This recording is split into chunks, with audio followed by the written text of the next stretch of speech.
Hey everyone, welcome back to Your Business in Healthcare. Today we're here to talk about physician burnout, and with me is Dr. Amy Imms, the founder of the Burnout Project, a structured program to help physicians deal with the prevention and management of burnout. Welcome, Amy. Thank you for having me. Yeah, great.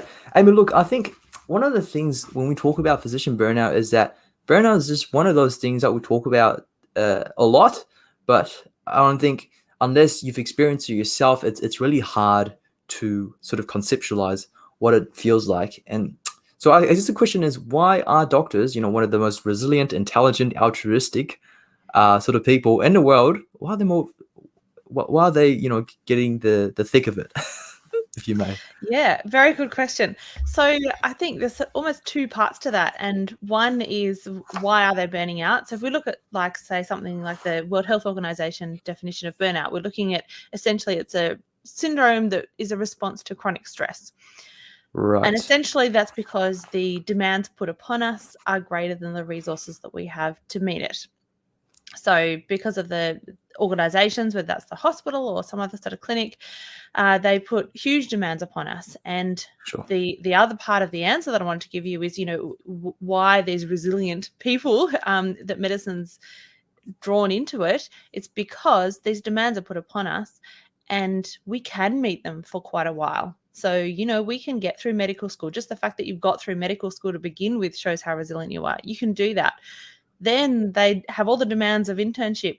We can do that. We can push through. We have that capacity to do it.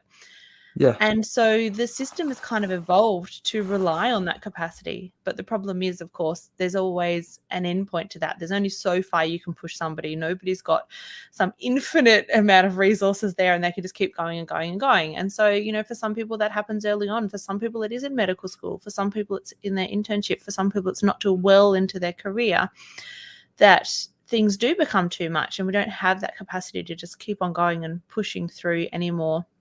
And so it can come as quite a surprise and people are often unprepared for it. And it's Yeah. difficult to try to learn about it sometimes when you're in a good place. Maybe in medical school things are going really well and Yeah. people talk about things like burnout and you think, oh, well, that's not me. I'm great. I'm never going to have that problem. And it might not be till, you're a consultant or a senior registrar or something that it happens. And then you go, oh, maybe I should have paid a bit more attention back then when people were talking about it. Yeah. So what exactly is it? Is it the demands within the profession, like the clinical work, or is it maybe the admin work, or is it life outside of medicine? Like what is it that sort of constitutes this pressure? All of the above. Really, when we're looking at medicine specifically, I suppose the unique aspects of it are those things that come from our job, from the work. Yeah. And that includes the admin side, it's the caring side, it's the personalities we attract, it's all sorts of things. Yeah. But anytime that you're looking at somebody with burnout, it's not just work, it's what else is going on in life, which is also using up those limited resources we have. So somebody might be able to cope with a particular workload at work while everything else is going fine, but then maybe you throw in a child with special needs, or you've moved interstate away from the people who normally Mm. support you, or your parents are unwell, or something else going on, or your own health issues. Then all of a sudden that same level of workload might actually be too much because you've got those resources going elsewhere. I see. And so I'm not going to say dysfunctional, but what sort of coping mechanisms are you seeing doctors sort of turn to when they're sort of in this really bad state of mind? Yeah, so one of the common ones is just things like drinking more alcohol than usual. Mm. We see people who just start having a glass of wine at the end of each day to de-stress, and then maybe that creeps up to 2 or 3 or 4 glasses of wine. Yeah. It can be escapism type things, so maybe just watching TV in the evening or playing computer games or something like that just sort of helps people to distract, but Switch it might off. not be Yeah. actually a sort of fulfilling kind of escape. We want people to do different things when they're away from work and something that's relaxing. Mm. But sometimes maybe there could be more engaging things that they're doing with that time. Yeah, for sure. It's really sad because I heard I'm not gonna sort of name who who said it, but a lot of doctors are on antidepressants, which is a very alarming Mm. um sort of thing Yeah, well, the to rates know. of depression and anxiety amongst medical students and doctors are higher than the general population. So, Yeah, that doesn't surprise me. And that's another important thing, is working out, is somebody burnt out, or is there depression or anxiety going on? Because the management's going to be different in each case. And, For maybe sure. use of antidepressants might be a good idea. Right. If you are a person sort of experiencing, what are sort of some telltale signs that that sort of that you can sort of see that maybe I'm Mm. experiencing burnout? Like, how do we sort of spot it early on so we don't wait till when it's gotten really bad? Yeah, and absolutely, that's the ideal thing, is to get it as early as possible. And well, one of the things that people notice is what you're alluding to before, that what are those unhealthy coping mechanisms? And that might be the first thing that somebody notices that makes them think, what's going on here? Why am Mm, I, drinking more than usual? Or why am I arguing with my partner all the time, or something like that. When we talk about burnout, often we talk about three key features that they use in the diagnostic models of it. So the first one is exhaustion. So people just feel tired all the time. They're often yeah. starting to have difficulty sleeping. And sometimes that exhaustion can lift when you're away from work, because it often is so heavily influenced by the work itself. So it might be that somebody might notice that when it's a weekend, or if they take some annual leave, they might actually feel pretty good and get some of that energy back. And Mm, then they head back to work and that fatigue hits again, but not always. Sometimes it keeps going. The second big element we see is depersonalization.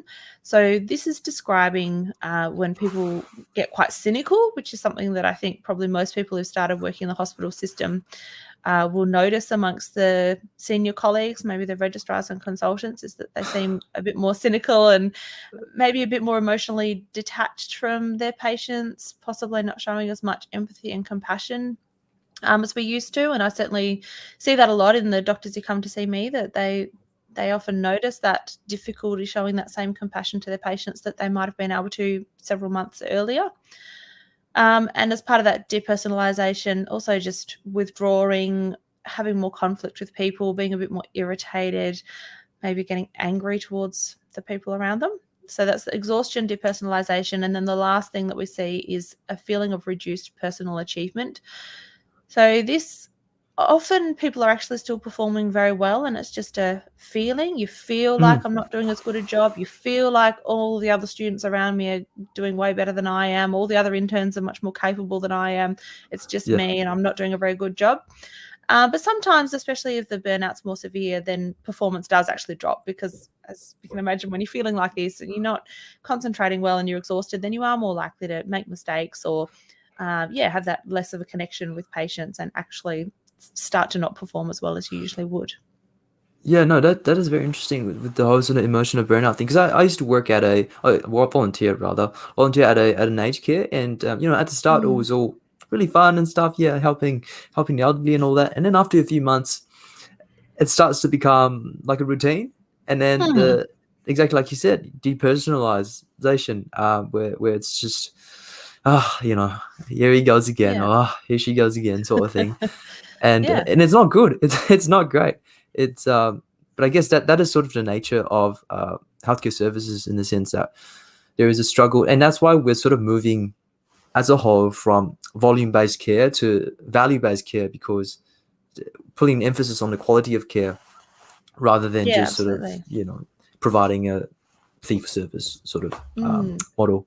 Um, what's your take on, because I know that in this topic there is always like a sort of a an argument between, it's mostly the systemic factors like the hospitals or all that, or it's mostly actually the individual, they don't have enough resources, blah blah blah. So like you said, the Mm. demand versus resources, which one is sort of more of a factor?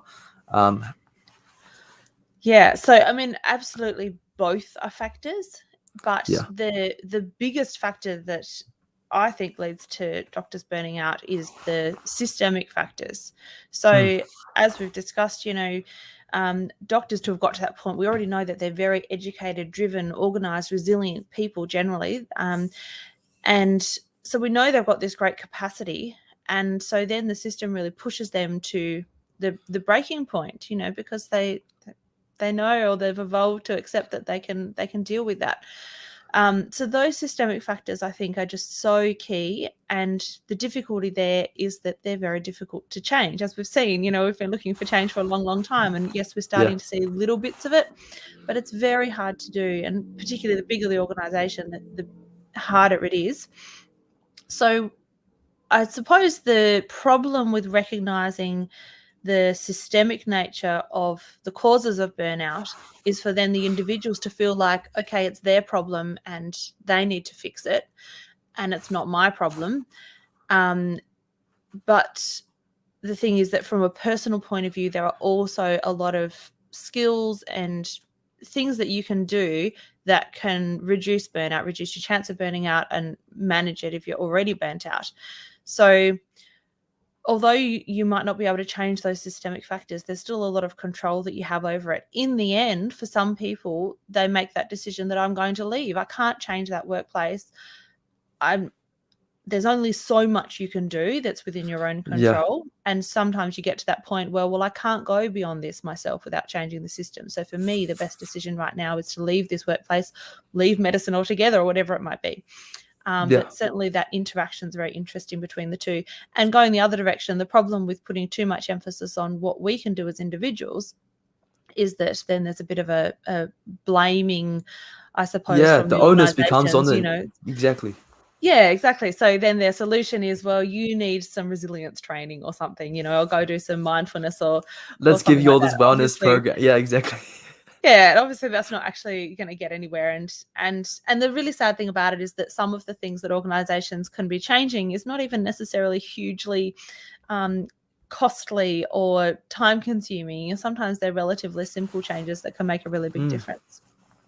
No, for sure. Even, I don't know, what are some simple changes that you're seeing that can be implemented? Well, look, even just sometimes the ways that a unit might get feedback from people, there's opportunities to give anonymous feedback could sometimes be really helpful. Sometimes it's having the people involved having a little bit more input into their rosters, for example. You often hear stories about people can't even get time off for a wedding. They have to keep on postponing it because they'll never get given time off with enough advance notice. They can plan a wedding, or, they're just really basic things that really don't need to be that difficult and solutions could be found to them. And they're just not. Right. That's very difficult. Previously you touched on, say with the extreme example of leaving medicine, where a person just feels, so, he or she has had it all, and there's like, I'm going to sort of leave, sort of thing. Now that I think takes a lot of courage. In the sense that is a struggle in itself, because I think medicine is one of those professions where it's so highly regarded by society that leaving it, or even the thought of leaving it, is a stigma in itself. Because to do medicine, you have to, even in our interviews, it's like, you have to be pure, sort of thing. You have to be a saint, and to leave means that you're a sellout. You weren't fit to be a doctor anyways from the start, sort of thing. And I think this stigma is not healthy at all. What are your thoughts? Oh, I 100% agree. Yeah, I agree. It's often seen as, some sort of a weakness, or, you couldn't hack it, or, why would you leave? So it's these expectations from society, from family maybe, and then also expectations from ourselves, especially for people who've really battled to get into medicine in the first place. People who've done it when they're older with lots of little kids, or they've come from a disadvantaged kind of background or something, and they've really fought hard to get there. Then it becomes such a huge part of their identity sometimes that, I'm a doctor and that's such an intrinsic part of who I am. And without that, who am I? What's my value in the world? So often a lot of the work that I'm doing with people is around that, and sort of developing what is their self-concept outside of medicine. What role does medicine play into that? And, yes, some people do leave, and I think it's a really good option for people to keep open. Sometimes just really feeling that is actually a genuine option is enough to enable them to think through the issues without even necessarily needing to take it. Just having that option there, and I really believing that they could do that if they really wanted to or needed to. The other really good thing about that I've seen more in the last probably 3 or 4 years is just the availability of non-clinical careers. So when I started Mm. doing this 5 years ago, you really didn't hear much about it at all. You do your internship and you go through and you see these registrars and things who their entire life is medicine. They're in the hospital day and night. They care so desperately for their patients. And you do, like you were saying, you really get this feeling like medicine's got to be your entire world. And you're seeing those people doing that. And you don't really think of doing anything outside of it. Maybe you've sort of heard about public health or something, but Yeah. never really Or considered it. research or Yeah. Now with COVID, I think we're hearing a lot more about public health, which is great. But yeah, with things like Creative Careers in Medicine group opening in Australia, there's a lot more awareness of, just because you've studied medical school doesn't mean you now have some sort of obligation to the world or to yourself or anything to actually be a clinical doctor. It's great if you can use those skills in that way, but you can go into health IT or working in pharmaceutical industry, or so many different options and ways that you can use all those knowledge and skills that you've got to benefit people in all sorts of different ways. For sure. And I think one other thing that's sort of holding people back is that I think we as doctors really suck at trusting our intuition because we're so logic all the time. We lose touch with our sort of emotional side of things because the it doesn't make logical sense to leave medicine, right? But it may be the right decision for you as a person because for that stage in life. Yeah, I agree. And just even just that basic awareness of our emotions and how are we actually responding to that sort of stress in the workplace, and how does that affect me in my body and all that side of things. I think you're right that a lot of that medical training and the personalities that are often drawn to medicine probably adds to that as well, that we get very in our head about all sorts of things. Yeah, you're right. Yeah, it's just like all our training, it's being sort of algorithmic. We weigh out the pros and cons, all the evidence, and the numbers come out, and it says, "Oh, I should make this decision." It's and all those things actually are really helpful too in medicine. So yeah, we have these skills that are great, and it's knowing, well, when are they great and where are they actually causing me a bit of a problem, and when do I need to try a slightly different approach or sort of balance that out somewhere. for sure. That's so true. And look, just moving on from that. So when sort of I'm just imagining when a doctor goes through this process of burning out, I think we as doctors often have really high standards, and so the thing that comes with that is we're really self-critical as well. Mm-hmm. So that self-examination, self-reflection, self-judgment process that comes when you're experiencing these symptoms worsens it. Like what sort of processes have you seen your clients go through, and what have you tried to walk them through in terms of overcoming that self-judgment? Yeah, I agree. It's a massive issue. And again, a personality thing. Sometimes we get perfectionist people into medicine and then it's reinforced. We hear all these experts teaching us about everything and we feel like we should know everything about everything. And we constantly get this criticism every time you don't know something. And so, yeah, usually by the time you got a good way through your training, that inner critical side is so pervasive and it often isn't recognized. It's such a accepted part of our inner monologue that we just do it without thinking. And so often people haven't really acknowledged it in a sense to even be able to think that it could be different. And so sometimes that first part of it is actually just getting people to take note of what are those things that I'm saying inside my head to myself and what do I think about that? I would never ever say those things to somebody else, and yet I say it to myself all day long. And then, what impact is that having? The concept of self-compassion and the idea that, we spend all day showing compassion to our patients and other people around us and helping them and responding to challenges with kindness. And yet when it's ourselves having some kind of problem, we don't do any of that. And we just jump straight to the criticism, you're terrible, everybody else around you can do it, and all of those sorts of comments. So bringing some self-compassion into it, I think, is really helpful. It's something that people can build up and generally doctors are very low on. And there's a certain level of, so when we try to fight against our thoughts is often quite unhelpful. I don't know if you imagine being in a situation where somebody's telling you, don't think about this thing, or something bad's going to happen if you Right. feel any kind of anxiety or anything. And of course, the first thing you do is feel some sort of anxiety about it. We can't control our emotions very well. And when we try to sort of push thoughts away, then often it just makes us think about them more. It's sort of quite unhelpful. So usually I'm taking people through a process where it's more about recognizing those thoughts and allowing them to be there to a certain extent, but being able to function anyway outside of that and be able to show that self-compassion so that they more fade into the background and don't have a big influence over the things that we're Right. doing. Yeah, So so it can get quite acknowledging it, complicated and validating it. individual. Mm. Right. And then just letting it sort of, subside, Yeah, not and take center stage. it sounds really simplistic saying it like this. It's usually something that takes quite a long time and, very individualized to people's thought processes and things like that. But it does work. Wow, that's amazing. So could you just talk us through how the Burnout Project works in terms of the structure and all that, like what you take professionals through?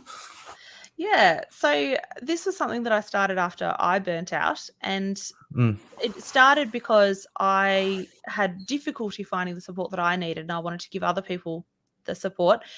And one thing I'd noticed with my patients is that they would often present really, really late, and it would often be a family member or someone who would actually mention it first. So I realized that as individuals, we often downplay it, dismiss it, just think, what could I even do about it anyway? Everybody feels like this. And so the first thing that I did was actually forming these burnout packages, which I still sell through the website. And the idea with that was that if you're worried about somebody else, then you can send them a package and it would arrive anonymously. It doesn't say who it's from.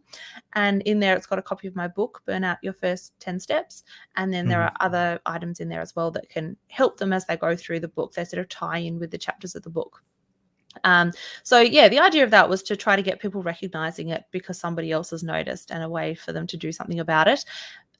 I also get a lot of people just order it for themselves because they've recognized it in themselves. But I do think it's great that it's anonymous because, as you know, like often there's big stigma against sort of mental health stuff, and it's such a heartwarming, I guess, act of kindness to Yeah, have and I think something for like that. most people to receive something like that feels really nice that somebody's cared about them enough to actually do that, and for them to recognize that they might be struggling.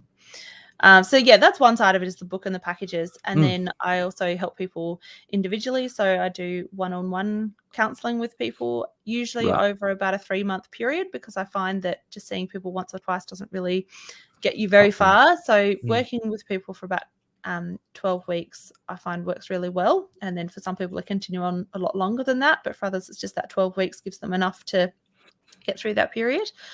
And then there's an online program as well, which sort of takes a little bit more of a structured approach, going through quite a lot of the different aspects of what contributes to burnout and what you have control over personally, individually, to make a change with. And so quite often people will do both at the same time. So they'll go through the online program and then they're seeing me every couple of weeks to reinforce that and to, I suppose, apply that a lot more individually to them and give them that support they need. And then doing things like this, talking to people. I talk a lot to interns and medical students and workplaces and business organizations and all sorts of things. For sure. And I do think that, the first step is always just awareness and education, which you're off to the races. And you're talking about the stigma and the impact that has. And that's something that just I find so discouraging, that we have this stigma against anything that's related to mental health in society, but that it's also so strong even amongst our medical community. And I remember reading some research that was done a few years ago, and it was asking doctors about their opinions about their colleagues, and to have I can't remember the numbers now, but there's a certain rate of doctors who feel that if they've got a colleague with a mental illness, for example, then they're going to be less capable in their career. Some even thinking they should practice clinically, all sorts of things. And this is coming from, our own people who should have this understanding of mental health conditions and what can we expect from the general population if we can't even reduce that stigma ourselves. We just have such disdain for anything that is not, within the clinical definition of being healthy. Yeah, it's really sad. But I think we are making slow progress.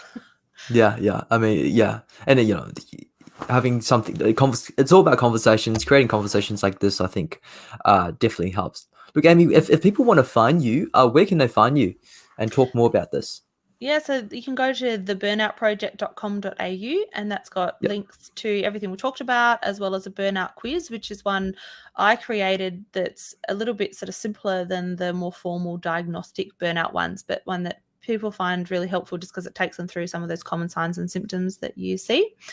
And then you can also just email me at info@theburnoutproject.com.au and I'll reply to you. Great. Appreciate you jumping on, Amy.